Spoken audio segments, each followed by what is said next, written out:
Olá, meus amigos, muito bom dia, tudo bem com vocês? Estamos juntos mais uma vez para mais um vídeo, como fazemos todos os domingos, sempre falando de um capítulo específico da Bíblia, né?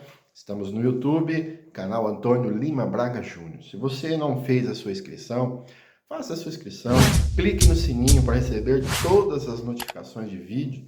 Aí, quando eu postar um vídeo aos domingos, você será notificado. Compartilhe esse vídeo com seus amigos, com seu grupo, enfim, nos ajude a propagar a palavra de Deus. A nossa intenção é falar da palavra de Deus de uma maneira simples, porém objetiva para a sua aplicação pessoal. Não temos aqui nenhuma intenção de debates teológicos, enfim. Isso não vai nos levar a nada. Nós temos que levar a palavra de Deus de uma maneira simples e objetiva. Também estamos no Facebook e no Instagram. No Facebook, de segunda a sábado, eu posto o capítulo inteiro, que nós vamos falar no domingo. E depois, no domingo, esse vídeo vai para as duas plataformas. Da mesma forma, compartilhe no Facebook, compartilhe no Instagram, marque seus amigos, marque aquelas pessoas que você gosta e nos ajude aí na palavra de Deus, tá bom?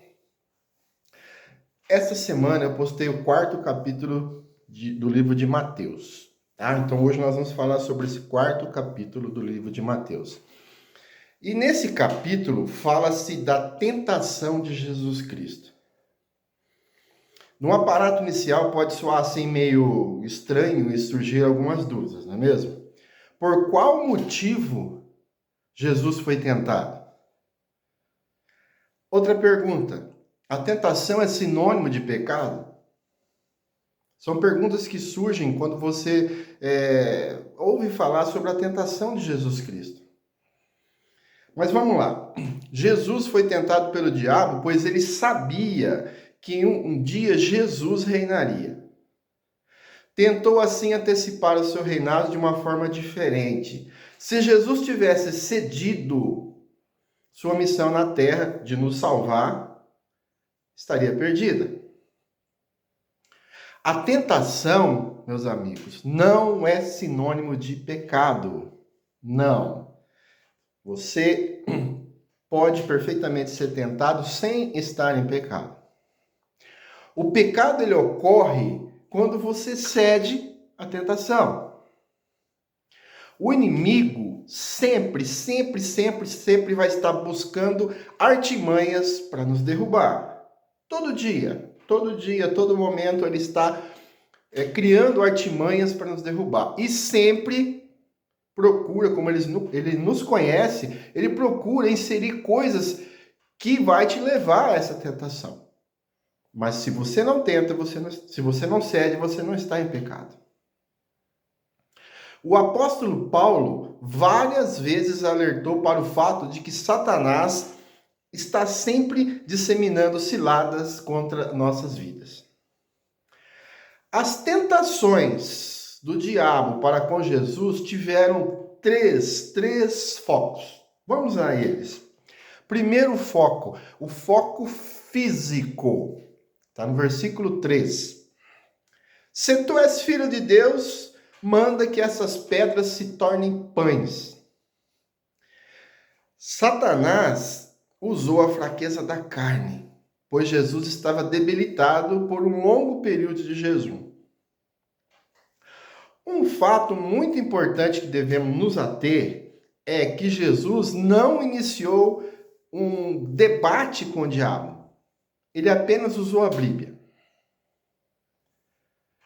Nem só de pão viverá o homem, mas de toda palavra que sai da boca de Deus. Deuteronômio, capítulo 8, versículo 3. Muitas pessoas acham que debate religioso é importante. O que mais existe na religião são debates religiosos. São evangélicos debatendo contra católicos, contra espíritas, contra uma série de seitas e o contrário também. E ficam horas debatendo, por que isso, por que aquilo, por que está escrito assim, e às vezes ficam nervosos, debatem mesmo, parece debate político. A partir do momento que iniciamos um debate, nos reduzimos ao nível mais baixo possível. Tanto de um lado quanto do outro, está reduzindo ao menor nível possível. A palavra de Deus, por si só, é eficaz. E Jesus utilizou-se da palavra de Deus. Segundo foco, o foco emocional. Está no versículo 6. O diabo disse para Jesus assim: se tu és o filho de Deus, lança-te daqui abaixo, porque está escrito que aos seus anjos dará ordem a teu respeito e tomar-se-ão nas suas mãos, para que nunca tropeces contra pedra alguma. Salmo 91.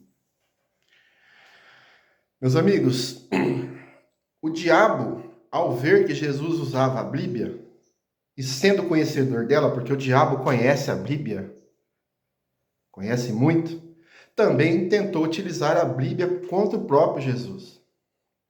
Satanás utilizou o que é muito comum dentro das igrejas hoje em dia. Aliás, todos os tempos. As escrituras são distorcidas. Versículos isolados são utilizados fora do contexto. Nós já temos dificuldade de interpretação de texto, é comum do povo brasileiro, com a educação fraca que nós temos. Aí você imagina um versículo isolado. Muitos charlatões escondidos atrás de ternos e também de batinas fazem com que as doutrinas do diabo entrem na vida de muitos. Se você conhece ou venha conhecer um desses, já sabe onde ele aprendeu. Cuidado. Jesus sabia que Deus o protegeria. Deus protege todo mundo. Mas nós não devemos tentar Deus. Você acha que porque Deus está conosco, nós vamos andar à beira de um precipício com vento, sem nenhum tipo de proteção? Porque Deus está conosco. Se você tiver que passar por um precipício e não tiver outra situação e você clamar a Deus, eu tenho certeza que você vai passar. Se você tiver fé. Mas tentar a Ele, não. Jesus não cedeu à tentação do diabo. Ele usa uma resposta que é uma aula de hermenêutica. Ou seja, usa a própria Bíblia em sua resposta, quando diz que não devemos tentar o Senhor nosso Deus. O inimigo estava tentando lançar dúvidas sobre a fidelidade de Deus. É impressionante, mas ele estava usando a Bíblia contra Jesus. Os falsos pregadores que citei acima constantemente tentam contra Deus, lançando desafios com o chamado espetáculo da fé. Eu já vi pregador dizer, pela minha fé, não pela sua, pela minha fé. Parece locutor esportivo que fala, eu dou tantos pontos de audiência. Meus amigos, Deus não é obrigado a fazer aquilo que queremos. Não o tente. Cuidado.